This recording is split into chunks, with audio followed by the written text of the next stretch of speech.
आप जब क्लासेस करते हैं, जितने टॉपिक हो गए हैं, मैं पूरे पेपर की बात नहीं करूंगा। जितना आपको पढ़ाया गया है उतने की ही बात करूंगा, ताकि आपको ये तो महसूस हो कि हम जो पढ़ रहे हैं, whether we are going on right track और नॉट, है ना। क्योंकि आज तो हम लोग 10वीं यूनिट में प्रवेश करने वाले हैं, लेकिन पेपर पर डिस्कशन तो बनता है ना। चैट बॉक्स ओपन कर दीजिए ऑनलाइन बच्चों के लिए भी।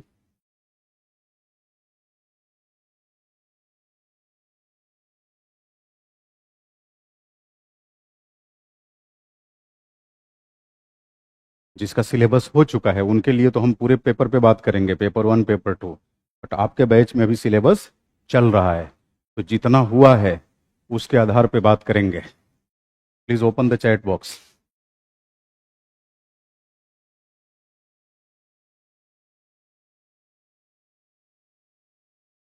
भाई हर एक पार्ट से 4 क्वेश्चन पूछता है। और मज़े की बात यह है कि पेपर 1 में पार्ट ए के अंदर अभी चूंकि वेस्टर्न पॉलिटिकल थॉट पढ़ाया नहीं गया है, तो एक क्वेश्चन लॉक से है और दूसरा क्वेश्चन हन्ना एरे से है। हन्ना एरे के चिंतन का जो साइनोस्योर है, सेंटर ऑफ अट्रैक्शन, नागरिक गणतंत्रवाद का विचार, वहीं से बीटा एक्टिवा से सवाल पूछा है। बीटा एक्टिवा का मतलब होता है मानव जीवन की सक्रियता। उन्होंने नागरिक गणराज्य का सिद्धांत देते हुए मनुष्य की गतिविधियों को 3 हिस्सों में बांटा है, लेबर, वर्क एंड एक्शन। इसी की व्याख्या करनी है। पहला ही फेसेट हम लोग पढ़ते हैं। Yes, online students, good morning. You all are welcome to the session. Yes, Atul, सुमन, कहानी, शिवेंद्र, कलाम, रितेश, सुनील, स्वागत है आप सभी का। Yes, RP Singh, very good morning. Yes, Tauseef, Shivendra. हाँ, तो मैं उम्मीद करता हूं कि आप सब लोगों ने पेपर देखा होगा। नहीं देखा होगा तो अभी मैं दिखा देता हूं। ये है आपका, क्योंकि आपके बैच में पेपर 1 चल रहा है। पेपर 1 पार्ट ए चल रहा है। पार्ट ए के अंदर हम लोगों ने 9 यूनिट्स पढ़ लिया है।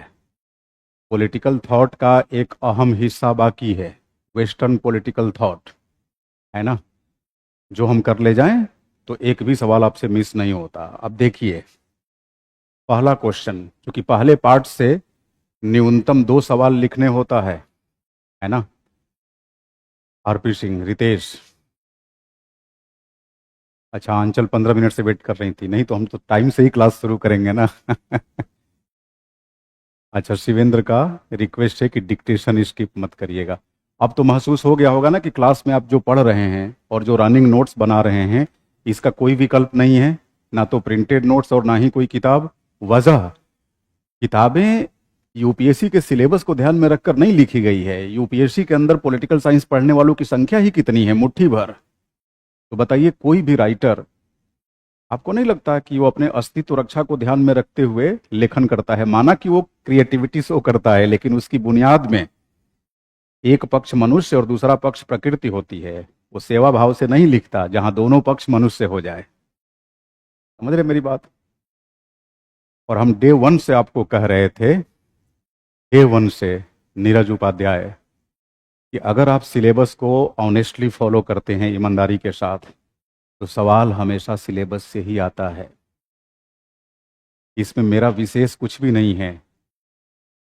हमने और आपने ईमानदारी से सिलेबस की एक एक प्रविष्टि को ध्यान में रखते हुए उस पर वर्कआउट किया है। और ये काम कोई भी करेगा तो परीक्षा में पढ़े हुए प्रश्न दिखेंगे। समझ रहे मेरी बात? देखिए, राजनीतिक सिद्धांत के अध्ययन के दार्शनिक उपागम को समझाइए।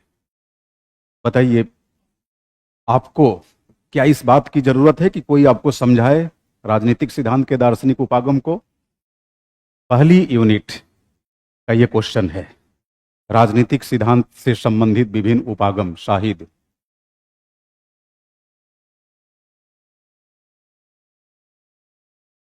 सुनील करें सर जी, अपलोड करवा दीजिए, मिल जाएगा यहां से सुनील। ठीक है, दूसरा क्वेश्चन देख लीजिए। ये तो यथार्थ है ना। और मैं हवाबाजी की परंपरा में भरोसा नहीं रखता। जो है वो सामने है। पहला क्वेश्चन, आपको कहीं दिक्कत नहीं आनी चाहिए। बताओ, बहुसांस्कृतिक परिप्रेक्ष्य में समानता तथा उदारवाद के मध्य संबंध पर टिप्पणी करें। क्या ये क्वेश्चन आपके लिए मुश्किल है? मल्टीकल्चरलिज्म, अपना नोट्स खोल लो, नोट्स खोलिए, अगर बाहर हो तो बताइए। अब आप रिवीजन ही नहीं करेंगे, क्लास में मल्टीकल्चरलिज्म पढ़ाया गया, मल्टीकल्चरल थ्योरी। अब मान लो कल को बहुलवाद से पूछे तो बहुलवाद भी तो आपको पढ़ाया गया है, हमने छोड़ा ही नहीं कुछ।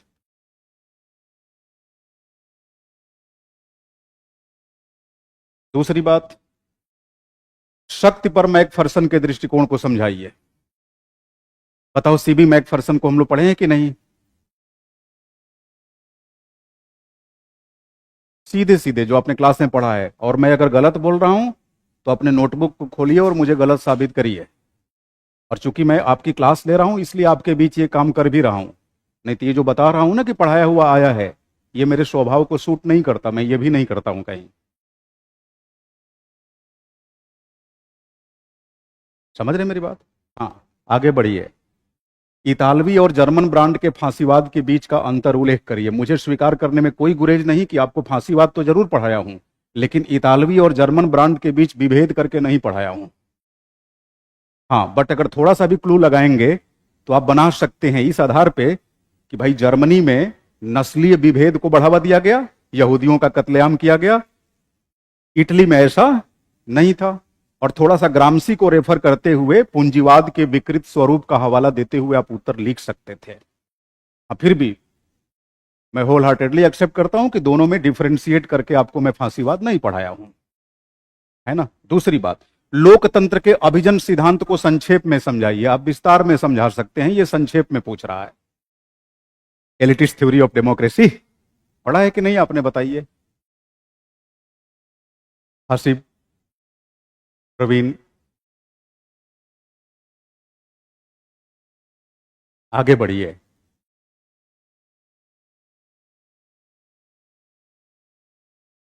नीचे, राज्य का मार्क्सवादी एवं उदारवादी परिप्रेक्ष्य क्या है? दोनों के बीच के सैद्धांतिक अंतर किन आधारों पर स्थापित है, व्याख्या कीजिए। पढ़ा है कि नहीं हमने? मार्क्सवादी राज्य सिद्धांत, उदारवादी राज्य सिद्धांत पढ़े हैं ना? आराम से कर ले जाएंगे।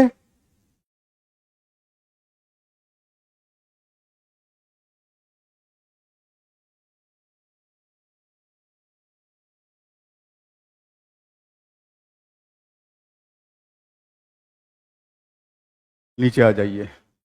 कार्ल पॉपर खुले समाज की अपने दुश्मनों के खिलाफ एक बचाव प्रस्तुत करते हैं, विस्तार से बताइए। अभी जो आज हम लोग शुरू करेंगे ना, प्लेटो, प्लेटो के दर्शन में पढ़ना है। प्लेटो, कार्ल पॉपर कहता है कि प्लेटो खुले समाज का दुश्मन है। ये सीधे सीधे स्टेटमेंट है। श्वेता सलोनी, कहानी। अब देखो, आ जाओ जॉन रॉल्स पे। ये तो 10वीं यूनिट का है जी, अभी 10वीं यूनिट आपको पढ़ाया नहीं हूं तो इस पर डिस्कस करने का कोई मतलब नहीं बनता। 10वीं यूनिट पढ़ेंगे, आपको खुद पता चल जाएगा। रॉल्स ने अपनी वितरणात्मक न्याय की अवधारणा के विकास में उदारवादी और समतावादी दृष्टिकोण का किस प्रकार उपयोग किया, वर्णन कीजिए। कर ले जाएंगे आप इसको? हाँ, अरे भाई हमने बताया है रॉल्स का न्याय सिद्धांत उदारवादी है, वितरण मूलक है, और क्या है बताओ? उसी को वितरण मूलक कहते हैं। नोट्स खोलो। ये बड़ी गलती है भाई आपकी, रिवाइज नहीं करते आप। खोलिए जो रॉल्स का न्याय सिद्धांत। रॉल्स के न्याय सिद्धांत को हमने इतना विस्तार से पढ़ाया है, यूनानी न्याय सिद्धांत तक नहीं छोड़ा।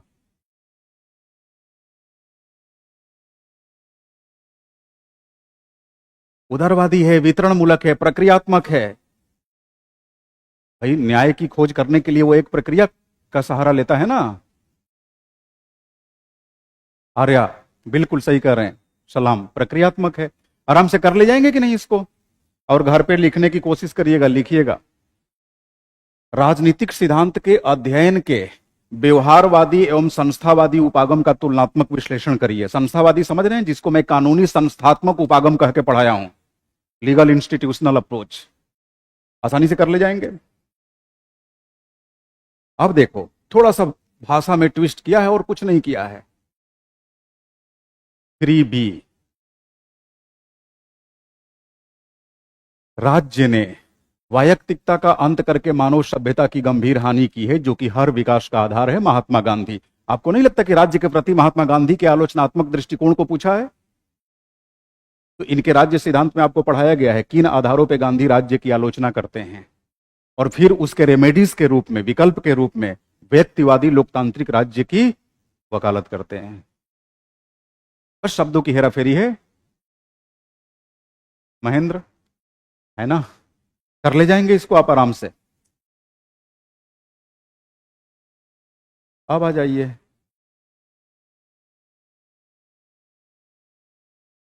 व्यक्तिगत ही राजनीतिक है। ये स्टेटमेंट पढ़ते ही कैरोल हानिस आपके दिमाग में कौंध कर जाएंगी कि नहीं? कौंध जाएंगी। व्यक्तिगत ही राजनीतिक है, यह नारा किस प्रकार से महिलाओं के शोषण और भेदभाव को संसूचित करता है? वर्णन कीजिए। समझ पा रहे मेरी बात? आराम से कर ले जाएंगे इसको। अगर मान लीजिए लिखता कि व्यक्तिगत राजनीतिक नहीं है, तो फिर किसको आधार बनाकर लिखते? अरस्तु, और बहुसंस्कृतिवाद और बहुलवाद को बढ़ावा देते। यहां नारीवाद को केंद्र में रखना है। बिल्कुल। अब लॉक की संविधानवाद, स्वतंत्रता एवं संपत्ति की अवधारणा से पश्चिमी लोकतंत्र को आकार दिया गया है। वर्णन कीजिए। 10वीं यूनिट करने के बाद यह क्वेश्चन आपको बिल्कुल हलवा लगेगा, कुछ नहीं है इसमें, है ना भाई? आधुनिक लोकतंत्र की विशेषता क्या है? उदारवादी मूल्यों को बढ़ावा देना, संविधानवाद की अवधारणा का अनुसरण, जन सहभागिता आधारित शासन व्यवस्था, संपत्ति के अधिकार को सुरक्षा, ये सब जॉन लॉक के विचार में प्रस्तुत किया गया है। तो कहेंगे ना कि लॉक का विचार आधुनिक लोकतंत्र को आकार देता है। ठीक है, अब आ जाओ। हन्ना एरे ने बीटा एक्टिवा की कुछ श्रेणियों का विश्लेषण किया है। बीटा एक्टिवा का मतलब क्या होता है? सक्रिय जीवन, है ना? इसमें बेसिकली बताना है, वो जो नागरिक गणतंत्रवाद का विचार देती हैं हन्ना एरे, जर्मन विचारिका हैं, तो उसमें ये बताती हैं कि मनुष्य अपने जीवन में 3 तरह की गतिविधियों को अंजाम देता है: श्रम, कार्य तथा कार्यवाही। श्रम से संबंधित लोगों को उन्होंने एनिमल लेबोरेन कहा है। ये वो लोग होते हैं जो केवल अपने अस्तित्व रक्षा के लिए गतिविधियों को अंजाम देते हैं, इनमें कोई रचनात्मकता नहीं होती। उन्होंने फ्रांस की क्रांति और अमेरिका की क्रांति का हवाला देते हुए बताया है कि जिस देश की शासनिक व्यवस्था में एनिमल, मतलब राजनीतिक व्यवस्था में एनिमल लेबोरेन को बढ़ावा दिया जाएगा, वहां राजनीति से नैतिकता का क्षय होगा ही होगा। राजनीति में उन्हें होना चाहिए जो कार्य और, मतलब श्रम और कार्य से ऊपर उठकर कार्यवाही को वरीयता देते हो, एक्शन को वरीयता देते हैं। और हन्ना एरे कहती हैं कि एक्शन एक ऐसी गतिविधि है जो पूर्णतः निस्वार्थ है, जहां व्यक्ति पूरी तरह से सेवा भाव से अपने आप को समर्पित कर देता है। समझ रहे मेरी बात? माधुरी, माधुरी करिए। सिंपल क्वेश्चन है, सब पढ़ा है इसलिए सिंपल लग रहा है। हाँ, दूसरी बात, क्या आप मानते हैं कि सहमति से प्राप्त वैधता अथवा मतारोपण से निर्मित वैधता राजनीतिक शासन को बनाए रखने के लिए एक आवश्यक तत्व है? बताइए, क्या इसमें मुश्किल है कुछ? तो समझ में नहीं आया भाई? आपने 7वीं यूनिट में भी इस बात को पढ़ी है। आगे आप जब एंटोनियो ग्राम्सी पढ़ेंगे वहां भी पढ़ेंगे इसे। लेजिटिमेसी को बनाए रखने के कितने उपाय हैं? सहमति से प्राप्त वैधता अथवा मतारोपण से निर्मित वैधता राजनीतिक शासन को बनाए रखने के लिए एक आवश्यक तत्व है। प्राधान्य की बात की गई है यहां पर। यानी अगर हम वैचारिक रूप से किसी को सहमत कर लें तो बताइए, सत्ता अक्षुण्ण हो जाएगी कि नहीं? अक्षुण्ण हो जाएगी। और जब वैचारिक रूप से हम सहमत करते हैं किसी को, तो ऑब्वियस सी बात है हम अपने मत को उसके ऊपर आरोपित कर पाते हैं। क्यों? क्योंकि वो सहज रूप से उसे स्वीकार कर लेता है ना? ये सब पढ़ाया हुआ है आपका। यही है पार्ट ए। 4 क्वेश्चन पूछा है। पहले क्वेश्चन में 5 होते हैं जो आपके सामने हैं।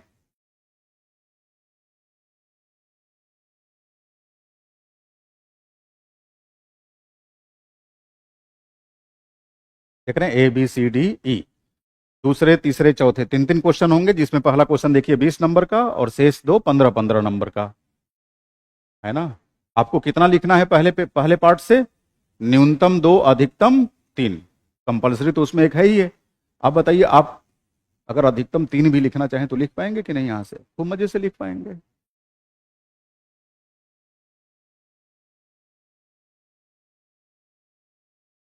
हाँ, अब बन जाएंगे। हाँ, कई बार होता क्या है कि क्वेश्चन की लैंग्वेज समझने में हमसे गलती हो जाती है। अब जैसे गांधी जी का स्टेटमेंट दे दिया, थोड़ा सा स्ट्रेस देते तो आप समझ जाते उनका राज्य सिद्धांत पूछ रहा है ना। देखिए, देखो जी, ईमानदारी से सिलेबस पे काम करेंगे तो हर हमेशा प्रश्न सिलेबस से ही आता है ना। पॉलिटिकल साइंस को लेकर लोगों ने इतना ज़्यादा मिथक पैदा कर दिया, जैसे हिंदी माध्यम से नहीं हो सकता। क्यों नहीं हो सकता? हिंदी माध्यम में तुम ढंग से पढ़ाओगे ही नहीं, बच्चे को पढ़ने ही नहीं दोगे, कहाँ से रिजल्ट होगा? ढंग से नहीं पढ़ा जाए, नहीं पढ़ाया जाए तो क्या अंग्रेजी माध्यम या किसी अन्य माध्यम में हो जाएगा रिजल्ट? कतई नहीं होगा।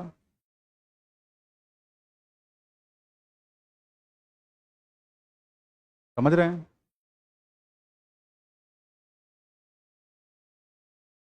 पॉलिटिकल साइंस की शुरुआत होगी वेस्टर्न पॉलिटिकल थॉट से, और इतनी खिचड़ी पका दी जाएगी कि सिंपल पॉलिटिकल थ्योरी से पूछा जाने वाला प्रश्न बच्चा लिखने की स्थिति में नहीं होता। चीज़ों को जटिल बना देंगे। वही परंपरावादी दृष्टिकोण, सारे यही करते हैं अमूमन। शुरू करते हैं, हाँ। आप देख रहे हैं ना कैसे सिलेबस वाइज क्वेश्चन पूछा है।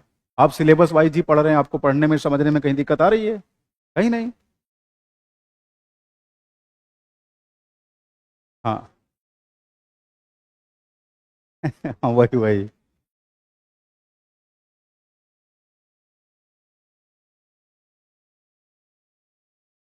ठीक है ना।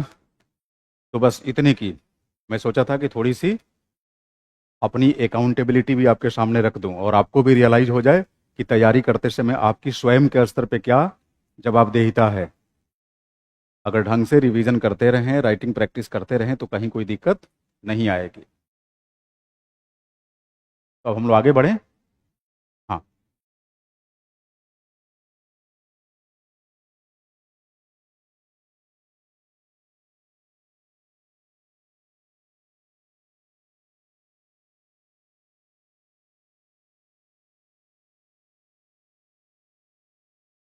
अब अगर इस समय तक जितना हमने पढ़ा, लगभग 2 महीना तो हो ही गया ना हम लोगों की क्लास के, पार्ट ए पर मिला जुला कर आपका ठीक ठाक कॉन्फिडेंस डेवलप हो गया होगा। अगर थोड़ा रिवीजन करेंगे तो तय मानिए कहीं कोई दिक्कत नहीं आएगी, है ना। रिवाइज करते रहिए। हाँ, ये भी सत्य है कि प्रैक्टिस के मामले में हमें आपको जितना इन्वॉल्व करना चाहिए कर नहीं पा रहे हैं। ये भी सच्चाई है। जितने हमने वायदे किए थे कि हर यूनिट के करस्पॉन्डिंग टेस्ट लेंगे, मुझे लगता है कि 2 टेस्ट के बाद टेस्ट नहीं हुआ है। इसको मैं एक्सेप्ट करता हूँ और मेरी कोशिश होगी कि वो सारे टेस्ट आपके मतलब थोड़ी स्पीडी फ्रीक्वेंसी पे करा लिए जाएं। समझ रहे हैं? ऐसा भी हो सकता है कि एक ही दिन 1-1 घंटे का 2 स्लॉट डिसाइड करके 2 अलग अलग यूनिट का आपसे टेस्ट ले लें। तो जो चीज़ें कमिट की गई है वो फुलफिल 100% होगी। थोड़ा लेट लतीफ़ी भले हो जाए, तो इस बात को ध्यान में रखेंगे। और नियमित तौर पर सौरभ मिश्रा मैकफर्सन का नहीं है। हाँ, तो ठीक है, मैकफर्सन का नहीं है तो ये 3 बार से यही मैसेज करने में लगे हैं कि मैकफर्सन का नहीं है। क्लास नियमित करते भी हैं। हाँ। हाँ, नव एकदम दिखा के पूछा जाए कि इसी संदर्भ में मैकफर्सन का विचार है, आपने हेडिंग डाल के नहीं लिखवाया है। अजीब। इस तरह की नकारात्मकता इतना मत हावी होने दो अपने ऊपर, बड़ा नुकसान करेगा। हाँ। नहीं समझा, घुमा सकते हैं का मतलब क्या हुआ? मतलब उसको बेवकूफ़ बना सकते हैं? नहीं नहीं, बेवकूफ़ बनाने की कोशिश कभी नहीं। हाँ, बट ये है कि एक डिप्लोमेटिक तरीके से आप उत्तर लिखिए। हम्म। घुमाना क्या है, वो नहीं मानेगा कि हमें घुमा रहे हैं। आप अपने तरीके से जो भी नियरेस्ट आंसर हो सकता है आप लिखने की कोशिश करिए।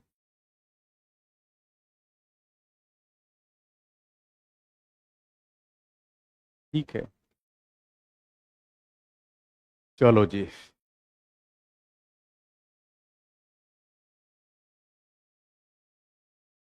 Political thought.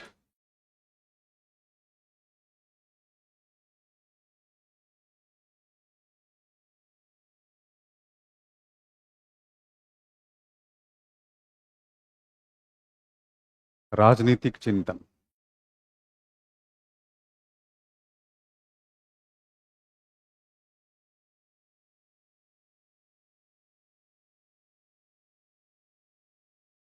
Indian political thought, भारतीय राजनीतिक चिंतन, ये हमने पूरा कर लिया है।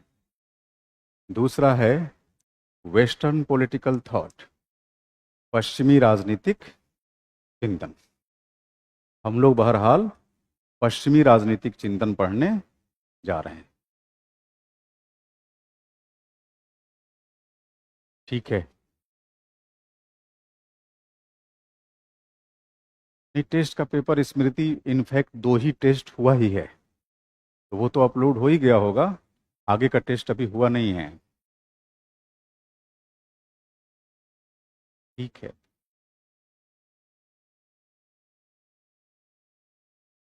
आप देखेंगे सिलेबस में जैसे जैसे हम लोग आगे बढ़ेंगे, कोर्स से संबंधित जितनी गतिविधियां हैं वो सब इनकारपोरेट हो जाएंगी, है ना।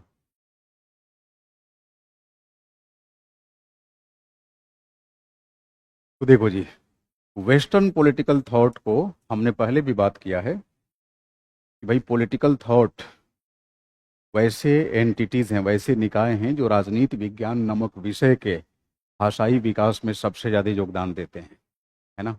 इससे राजनीति विज्ञान का भाषाई विकास हुआ है पॉलिटिकल थॉट से। जो भी राजनीति विज्ञान विषय के की कॉन्सेप्ट्स हैं, की टर्मिनोलॉजीज हैं, उन पर पॉलिटिकल थॉट का हमेशा आप प्रभाव देखेंगे। अब इंडियन पॉलिटिकल थॉट, ये बेसिकली इसी को हम ईस्टर्न पॉलिटिकल थॉट कहते हैं। समझ रहे हैं मेरी बात। प्राच्य राजनीतिक चिंतन।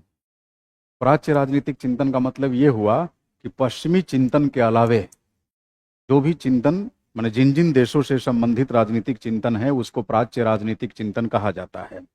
पश्चिमी चिंतन की श्रेणी में आप देखेंगे कि इसमें western Europe plus northern America, यहाँ के चिंतकों द्वारा जो चिंतन प्रस्तुत किया गया या किया जाता है ना, कॉलोनी, तो इसको हम पश्चिमी चिंतन कहते हैं, वेस्टर्न पॉलिटिकल थॉट। राजनीति विज्ञान पर सबसे ज़्यादा वेस्टर्न पॉलिटिकल थॉट का प्रभाव है। हमने शुरुआत में ही पढ़ा था कि political science is basically an Eurocentric discipline. राजनीति विज्ञान यूरोप केंद्रित अनुशासन है। समझ रहे हैं मेरी बात। यूरोप केंद्रित अनुशासन है। वो इसीलिए कहा जाता है कि राजनीति विज्ञान के भाषाई विकास में उसके अंदर प्रयुक्त जो की टर्म्स हैं, की कॉन्सेप्ट्स हैं, उनके सृजन में सबसे ज़्यादा भूमिका किसने निभाई है? वेस्टर्न पॉलिटिकल थॉट ने। अब सवाल ये उठता है कि वेस्टर्न पॉलिटिकल थॉट आखिर राजनीति विज्ञान को इतना अधिक इन्फ्लुएंस क्यों कर पाया, जितना आईपीटी नहीं कर पाया या ईस्टर्न पॉलिटिकल थॉट नहीं कर पाया। तो इसके पीछे की वजह है, ईस्टर्न पॉलिटिकल थॉट में किसी न किसी रूप में आप थियोक्रेटिक एविडेंसेस पा लेंगे। समझ रहे हैं मेरी बात। थियोक्रेटिक एविडेंसेस, सामान्य भाषा में कह लीजिए कि इसके ऊपर धर्म का प्रभाव दिखता है ना। चिंतन में किसी न किसी रूप में रहस्यात्मकता का भाव होगा, रिलीजियस स्पिरिट देखने को मिलेगी। इसकी वजह है दुनिया के जितने महत्वपूर्ण धर्म है, सबके सबकी पैदाइश कहाँ है? पूर्वी जगत। पूर्वी जगत, है ना।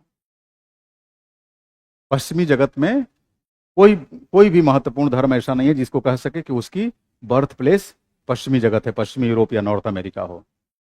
यही आपका central Asia, India, central Asia, south Asia, यही सारे धर्मों की जड़ें हैं। आप देख लीजिए, क्रिश्चियनिटी हो गई, यहूदी धर्म हो गया, इस्लाम धर्म हो गया, सब पश्चिम एशिया की देन है।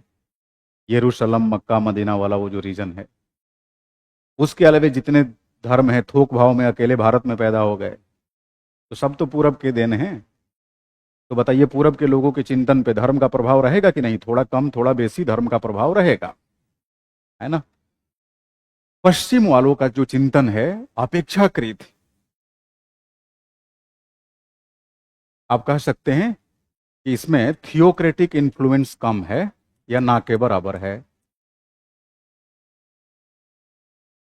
थियोक्रेटिक इन्फ्लुएंस कम है, धर्म का प्रभाव कम है। और जहां धर्म का प्रभाव कम होगा वहां फिर तार्किकता को बढ़ावा मिलेगा, तथ्यात्मकता को बढ़ावा मिलेगा, क्योंकि धर्म क्या कहता है, कोई भी धार्मिक बातें होंगी वो रहस्य की तरफ आप ले जाएगी, और जो रहस्य है उसके ऊपर तर्क आरोपित नहीं किया जा सकता, उसे विज्ञान की कसौटी पर नहीं कसा जा सकता। समझ रहे हैं मेरी बात? तो पश्चिमी चिंतन को अपेक्षाकृत तर्क व विज्ञान की कसौटी पर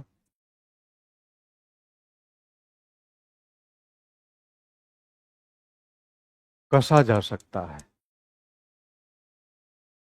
जबकि आप देखेंगे ईस्टर्न पॉलिटिकल थॉट ट्रेडिशन में ऐसी बात नहीं है, यहाँ समस्याएं हैं।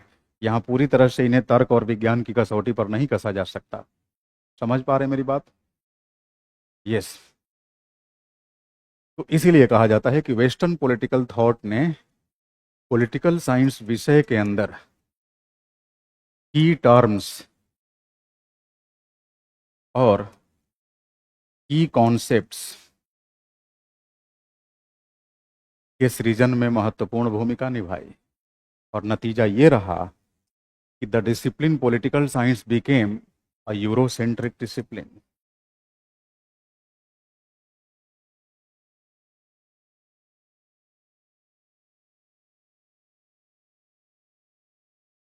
It made the discipline political science a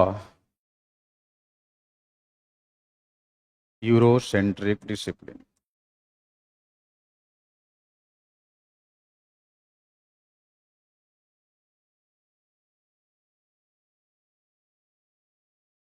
है ना? इसने राजनीति विज्ञान विषय को यूरोप केंद्रित विषय बना दिया।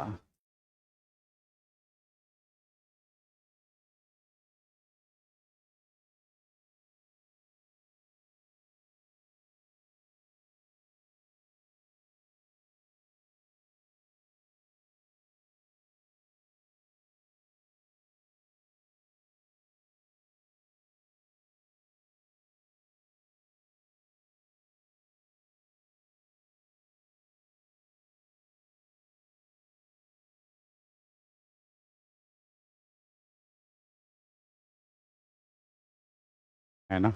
अब देखिए, मध्यकालीन यूरोपीय चिंतन, नो डाउट उसके अंदर रहस्यात्मकता देखी गई, है ना? क्योंकि मध्यकालीन यूरोपीय चिंतन धर्म की आगोश में था। बट मजे की बात यह है कि आप कभी भी वेस्टर्न पॉलिटिकल थॉट ट्रेडिशन में मिडाइवल यूरोप का पॉलिटिकल थॉट पढ़ते हैं? नहीं पढ़ते। यूरोप वालों ने मध्यकालीन चिंतन को वरीयता ही नहीं दिया, खारिज कर दिया मानो लगभग।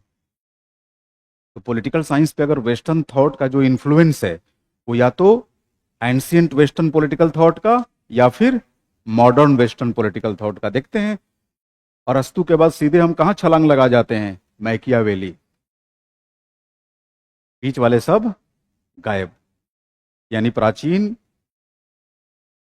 पश्चिमी राजनीतिक चिंतन के बाद सीधे हम जंप करते हैं आधुनिक में, क्योंकि मध्यकाल चिंतन के दृष्टिकोण से यूरोप के अंदर अंधकार काल था, तो उन्होंने राजनीति विज्ञान में उसे समायोजित नहीं किया।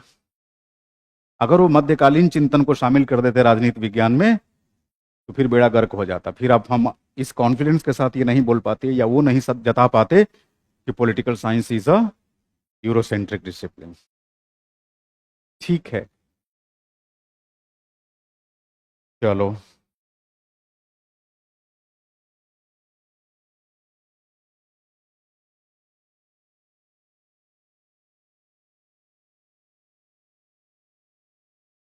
वेस्टर्न पॉलिटिकल थॉट के अंदर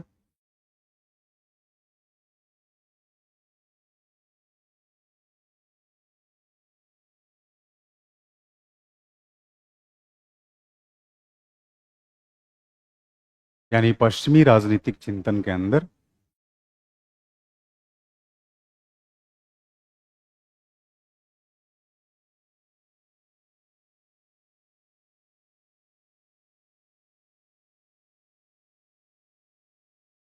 दो धाराएं हम लोग पढ़ते हैं।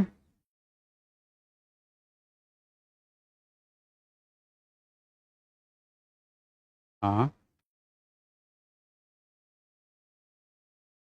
9th यूनिट का क्वेश्चन नहीं दिया हूँ, दे दूंगा, अभी दे दूंगा। बस इसका समझ लीजिए फ्रेमवर्क की क्या क्या पढ़ना है। पश्चिमी चिंतन को प्रारंभ करने से पहले ही आपको क्वेश्चन दे दूंगा, डोंट वरी। है ना? तो पूर्वी और पश्चिमी दोनों का एक साथ। ठीक है। प्राचीन पाश्चात्य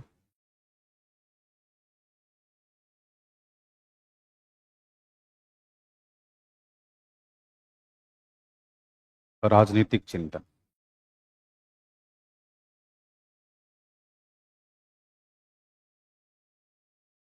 एंशियंट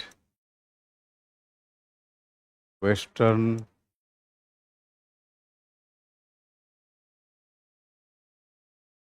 पॉलिटिकल थॉट।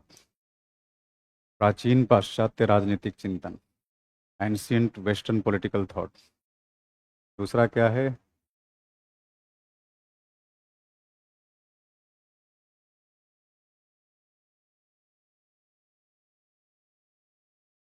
आधुनिक पाश्चात्य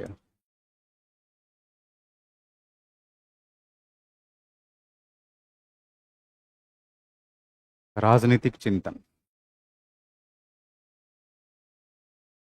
मॉडर्न वेस्टर्न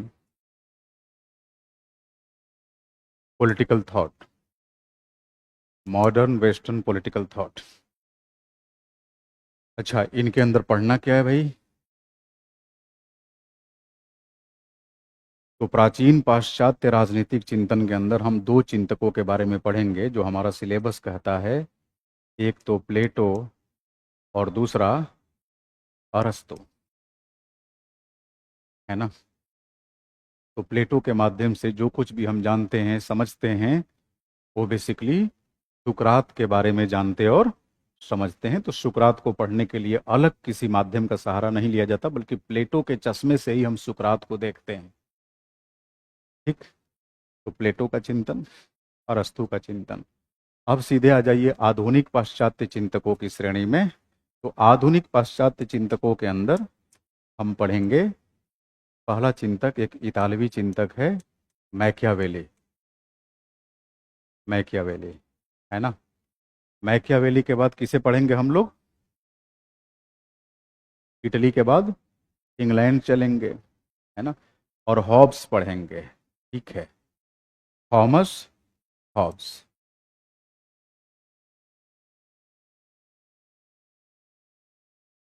फिर हम पढ़ेंगे जॉन लॉक। John Locke. फिर हम पढ़ेंगे JS Mill. John Stuart Mill. John Stuart Mill. चार हो गए ये। अच्छा, मैकियावेली कहाँ का है?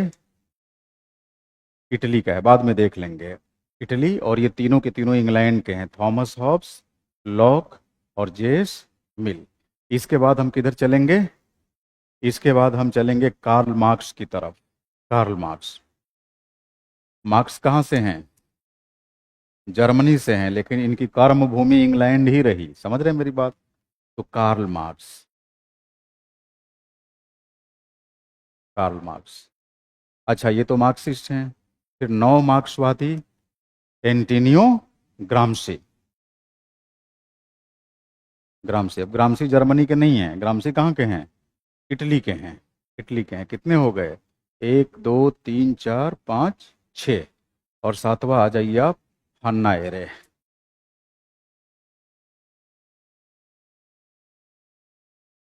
हन्ना एरे।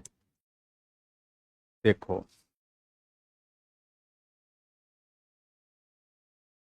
मैकियावेली और ग्राम्सी, इन दोनों का संबंध किससे है? इटली से है। ये इतालवी चिंतक हैं। थॉमस हॉब्स, जॉन लॉक और जेएस मिल, ये कहाँ के हैं? ये ब्रिटिश थिंकर्स हैं, ब्रितानी चिंतक हैं, समझ रहे हैं मेरी बात। कार्ल मार्क्स और हन्ना एरे, ये दोनों जर्मन हैं। तो पश्चिमी चिंतन, अच्छा यहाँ प्लेटो और अरस्तु, ये दोनों यूनानी हैं। तो पश्चिमी चिंतन में वस्तुतः हम यूनानी चिंतन पढ़ेंगे, यानी पाश्चात्य चिंतन के अंदर, पाश्चात्य पश्चिमी चिंतन के अंदर हम यूनानी चिंतन ही पढ़ेंगे, है ना। और आधुनिक पश्चिमी चिंतन के अंदर क्या पढ़ने वाले हैं हम? इतालवी चिंतन, ब्रितानी चिंतन और जर्मन चिंतन। समझ रहे हैं मेरी बात। 9वीं यूनिट में पूर्वी राजनीतिक चिंतन में आपने क्या पढ़ा? भारतीय राजनीतिक चिंतन, है ना। हाँ,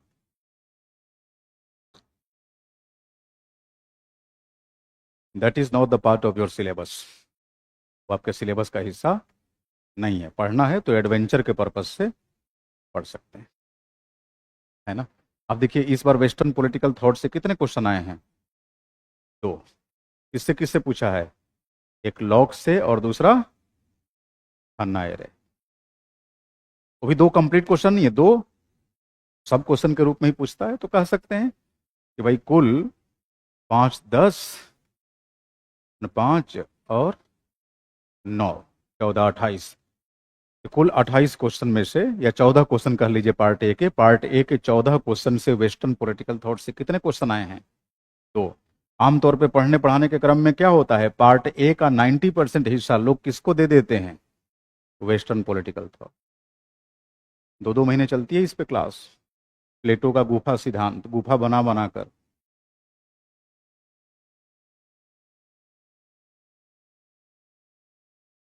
सुकरात का ही प्रतिनिधित्व करते हैं प्लेटो। ठीक है,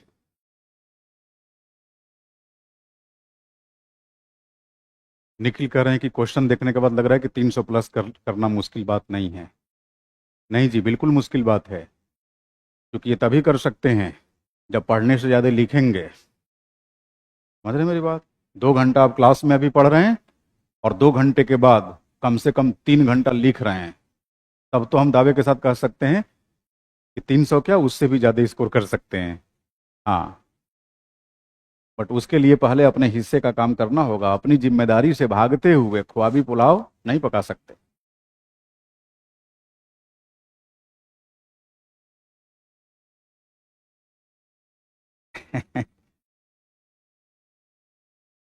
अब देखो, एक बार का मैं वाकया बता रहा हूँ। एक जगह मैं क्लास लेता था, मतलब केजीएस का वाकया नहीं है, केजीएस से बाहर का है। मतलब लेता था क्या, लेता भी हूँ अभी भी। तो वहाँ कई सारे टीचर्स पढ़ाते हैं, एक एक विषय अलग अलग। उनका कोर्स चल रहा है, इनका चल रहा है, इनका चल रहा है।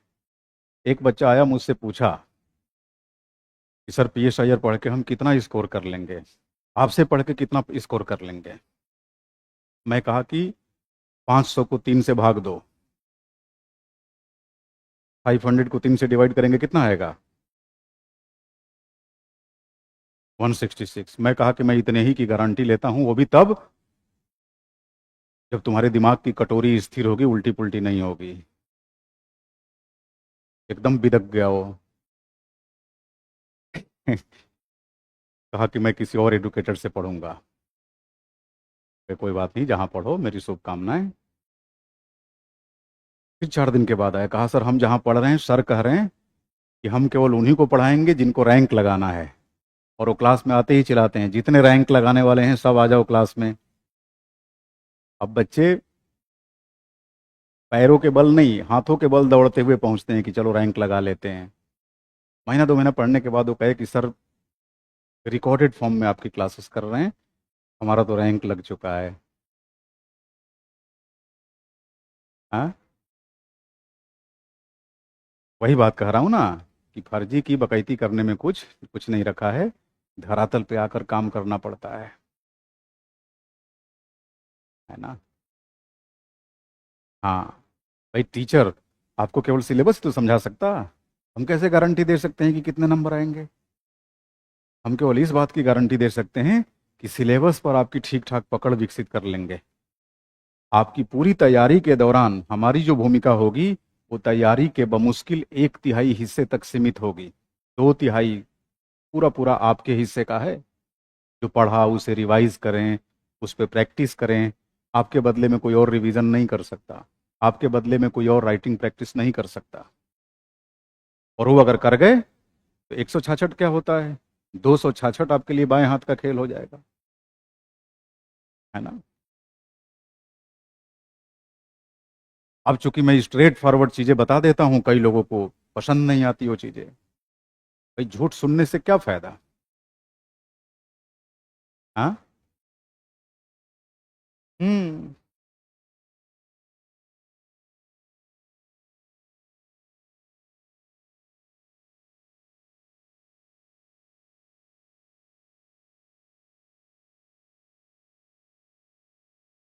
देखिए, तो पश्चिमी चिंतकों के अंदर,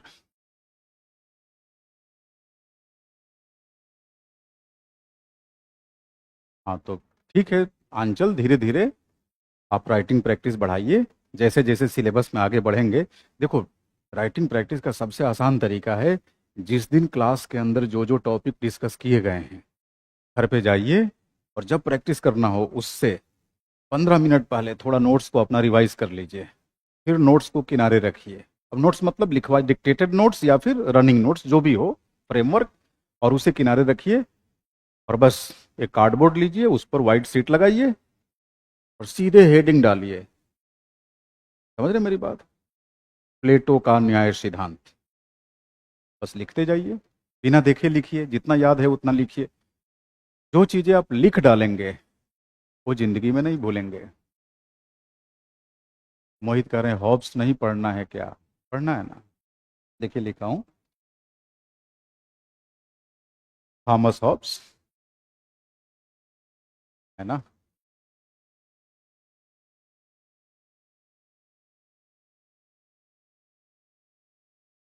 हाँ, तो अभी आपको क्वेश्चन दे दूं क्या मैं इन पे, दे दें, लिख लीजिए क्वेश्चन।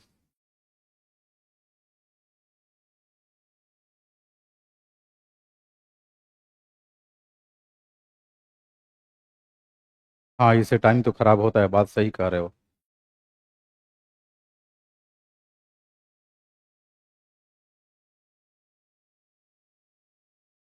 हम्म।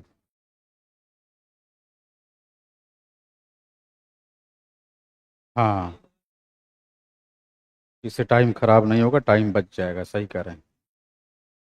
अभी तक कितने क्वेश्चन लिख लिख चुके हैं आप, 8 यूनिट तक।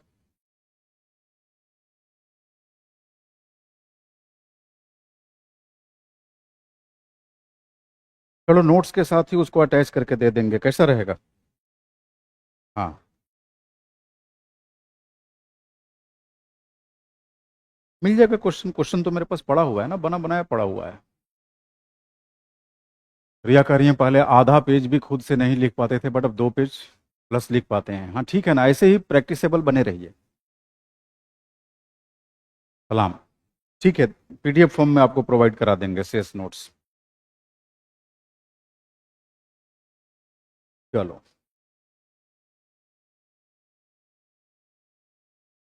आपके सिलेबस के अंदर जो पहला टॉपिक है वो है प्लेटो। सीधे बिना किसी लाग लपेट के प्लेटो लिख लीजिए। प्लेटो। अब जाहिर सी बात है, हम लोग अभी क्या पढ़ने जा रहे हैं, प्राचीन पाश्चात्य चिंतन, है ना।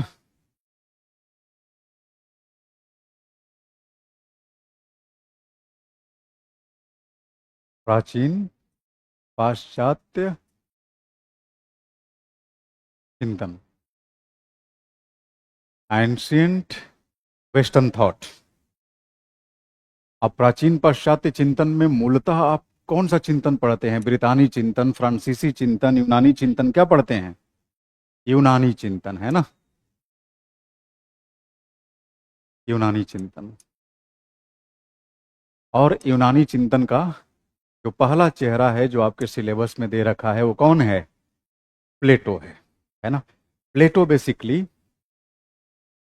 सुकरात का शिष्य माना जाता है। माना क्या जाता है, था ही। है ना।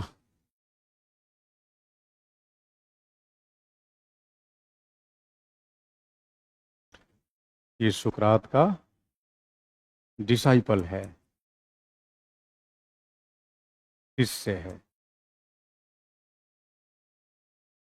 अच्छा, अरस्तु, ये किसका शिष्य है? हाँ, ये प्लेटो का शिष्य है।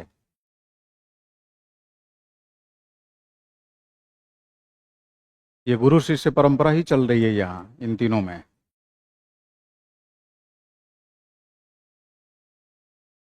अब देखें, सुकरात को बेसिकली नीति शास्त्र का जनक माना जाता है। पहले भी हमने ये डिस्कस किया है, द फादर ऑफ एथिक्स।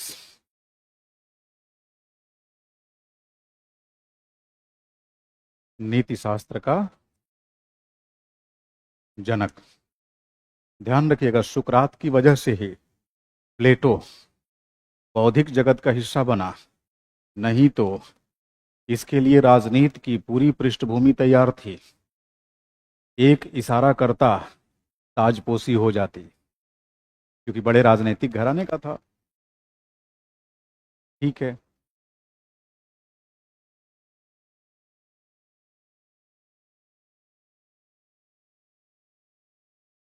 ठीक है। दूसरी बात, प्लेटो, प्लेटो को हम क्या बोलते हैं? Father of political philosophy.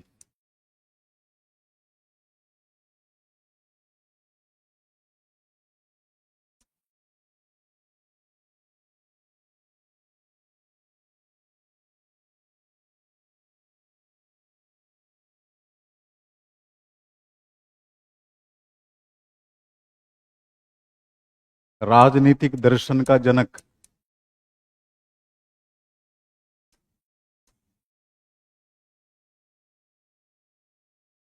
अरस्तु।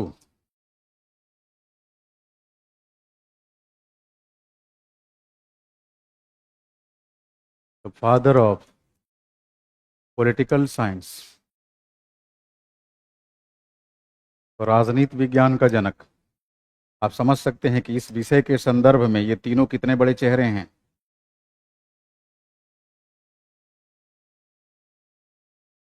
राजनीति विज्ञान का जनक। तो बेसिकली हमारे सिलेबस में सीधे किसकी बात किया है? प्लेटो की।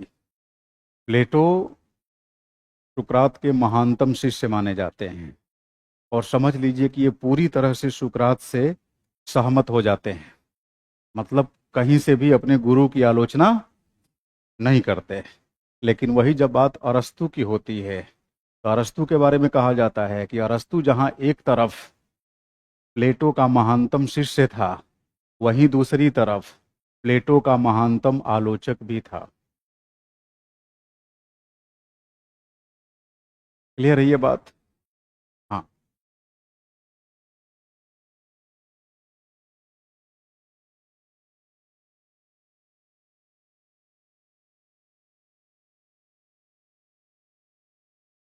प्लेटो के बारे में हम लोगों ने ये भी डिस्कस किया होगा कि प्लेटो बेसिकली अरिस्टोक्रेटिक फैमिली से ताल्लुक़ रखता था।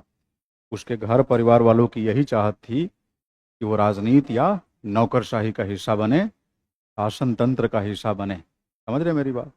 लेकिन जैसे ही ये सुकरात के संपर्क में आया और सुकरात के विचारों से प्रभावित हुआ, इसका मन डोलने लगा।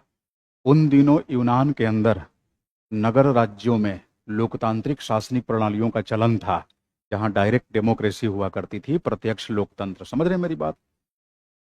अब हुआ क्या कि सुकरात अपने विचारों में बेहद तार्किक थे। लंबे समय से स्थापित मान्यताओं को अपने तर्क के माध्यम से वो तार तार कर रहे थे, खारिज कर रहे थे। अब यूनान का परंपरावादी समाज असहज महसूस हो रहा था।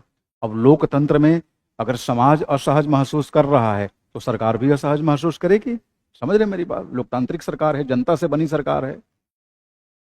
अंततोगत्वा सुकरात को वहां की लोकतांत्रिक हुकूमत ने क्या किया? हाँ, हेमलॉक नामक जहर देकर मार डाला। वेनम देकर, पॉइजन देकर मृत्युदंड दे दिया। इसका प्लेटो के दिमाग पर बड़ा प्रभाव पड़ा, बुरा प्रभाव, या कह सकते हैं क्रांतिकारी प्रभाव। और प्लेटो ने तय कर लिया, अभी तक ये असमंजस में था कि राजनीति को चुनूं या दर्शन को चुनूं, पॉलिटिक्स को चुनूं या फिलॉसफी को चुनूं, राजनीति को चुनूं या ज्ञान को चुनूं। फिलॉसफी का सामान्य बोलचाल की भाषा में मतलब होता है ज्ञान, फिलॉसफर मतलब ज्ञानी, बुद्धिजीवी, इंटेलेक्चुअल। समझ रहे मेरी बात? अब जैसे ही सुकरात को मृत्युदंड दिया गया वहां की लोकतांत्रिक हुकूमत के द्वारा, प्लेटो को काफी आघात पहुंचा और उसी दिन से यह तय किया कि जब तक राजनीति में मूर्ख रहेंगे तब तक ऐसे ही विद्वानों के साथ दुर्व्यवहार होता रहेगा। प्लेटो ये मानकर चलता था कि इस धरती पर, इस दुनिया में सुकरात से बड़ा ज्ञानी कोई है ही नहीं। समझ रहे मेरी बात? कई बार ज्ञानी के पर्यायवाची शब्द के रूप में सुकरात शब्द का प्रयोग किया जाता है। सुकरात मतलब ज्ञानी। तो प्लेटो ने कहा था, मतलब प्लेटो कहता था कि इस धरती पर सबसे बुद्धिमान व्यक्ति कौन है? सुकरात है। और इतने बुद्धिमान व्यक्ति को अगर कोई हुकूमत मृत्युदंड दे सकती है तो समझ सकते हैं कि वो हुकूमत कितनी जालिम और बेवकूफ है। और कैसी हुकूमत थी? लोकतांत्रिक हुकूमत।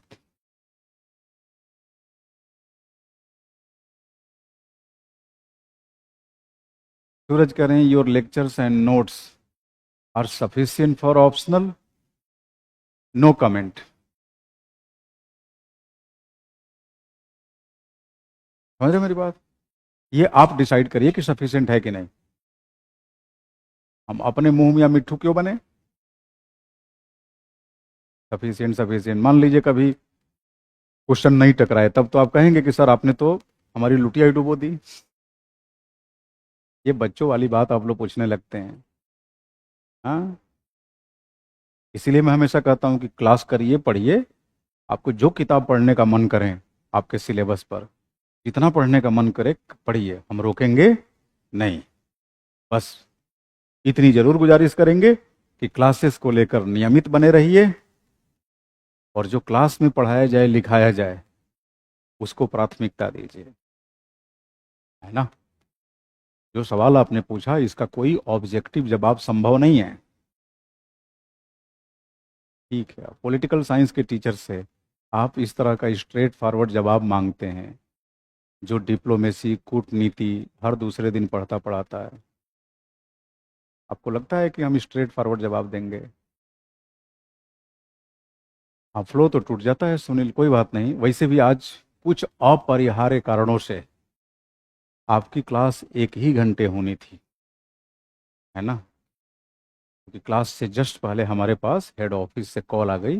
अब मैं ये जानना नहीं चाहा कि क्यों ऐसा, बट हम सभी टीचर्स भाई कोचिंग प्रशासन के निर्देशों से अबाइडेड होते हैं, बंदे होते हैं। चूँकि कोचिंग एडमिनिस्ट्रेशन को सब मालूम होता है कि कब कितनी क्लास चलानी है, क्या वजह है, क्या कारण है। तो कुछ कारण होगा, इसलिए मैंने कहा कि because of some unforeseen reasons आज की क्लास आपकी 1 ही घंटे की होनी थी।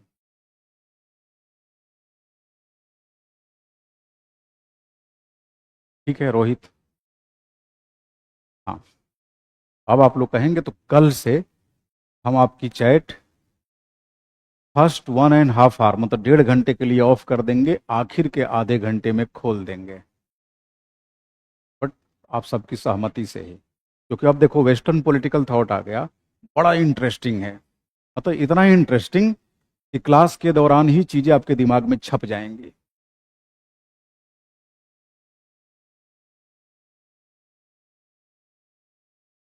समझ रहे हैं? वंदना, आर्या, सुनील, माधुरी।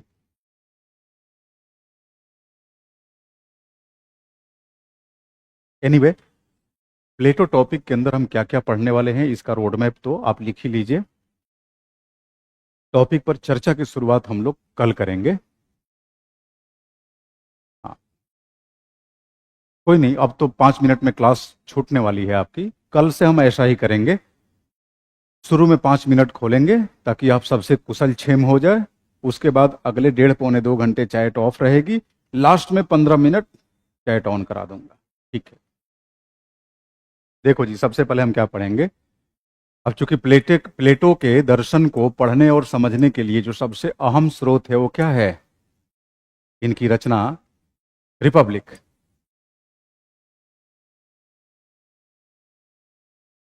रिपब्लिक है ना। तो रिपब्लिक के माध्यम से ही हम प्लेटो को पढ़ते और समझते हैं। रिपब्लिक और Laws. Laws, the Republic and the laws.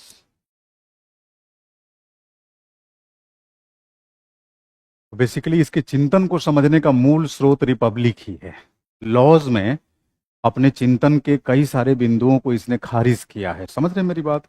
तो इन्हीं दो महत्वपूर्ण पुस्तकों का सहारा लेते हुए मैं लॉज की चर्चा इसलिए किया कि आगे चलकर अरस्तु के चिंतन का जो आधार बनेगा वो प्लेटो का लॉज बनेगा, रिपब्लिक नहीं। तो एक तरफ अपने गुरु को फॉलो करता है और दूसरी तरफ उसे खारिज करता है। अच्छा, इसकी इजाजत भी किसी न किसी रूप में गुरु ही दे रहा है। पहले रिपब्लिक में उसने जो बातें कही है, लॉज में उसको खुद ही खारिज कर दिया है। समझ रहे मेरी बात। तो प्लेटो के चिंतन के अंदर सबसे पहले हम लोग बात करेंगे प्लेटो का न्याय सिद्धांत। पहला फेसेट, थ्योरी ऑफ जस्टिस। पहले भी इसकी चर्चा किया हूं तीसरी यूनिट के साथ, है ना, न्याय सिद्धांत। फिर हम बात करेंगे फेसेट 2,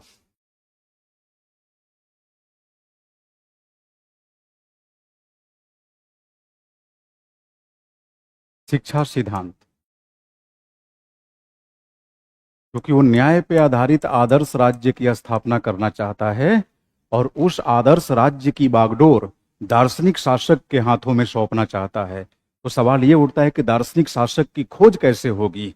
तो वो खोज होगी शिक्षा सिद्धांत के माध्यम से। समझ रहे मेरी बात। अच्छा, शिक्षा सिद्धांत के माध्यम से दार्शनिक शासक की खोज तो हो जाएगी, वो दार्शनिक शासक दार्शनिक बने रहे, पथभ्रष्ट न हो, इसके लिए भी प्लेटो जुगाड़ पेश करते हैं। और वो जुगाड़ क्या है? साम्यवाद का सिद्धांत। साम्यवाद का सिद्धांत। और साम्यवाद के सिद्धांत के अंदर प्लेटो जहां एक तरफ संपत्ति के साम्यवाद की बात करते हैं,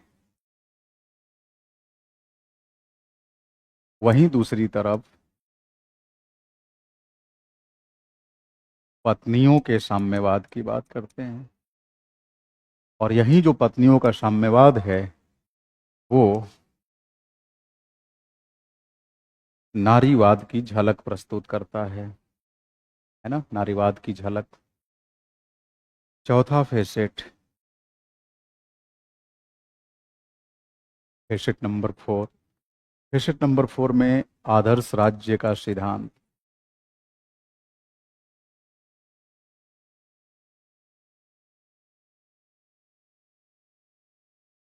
इसी के साथ लगा हुआ है दार्शनिक शासक का सिद्धांत।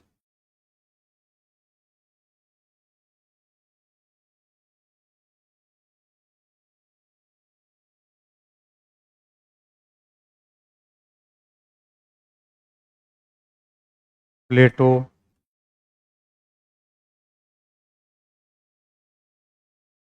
प्रथम साम्यवादी,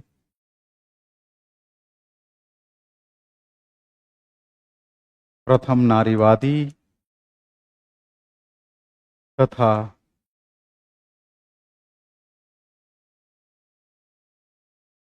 प्रथम फांसीवादी के रूप में, है ना। फिर हम बात करेंगे चिंतन के क्षेत्र में प्लेटो का योगदान। यस।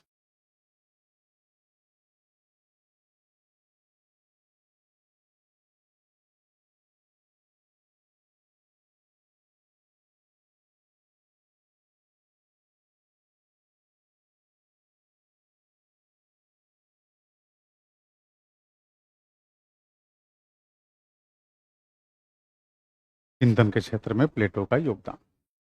अब तय मानिए, ये देखने में एक एक फेसेट लग रहा है, ये बहुत बड़े बड़े फेसेट्स हैं, इनके अंदर से कई सारे सवाल बनते हैं।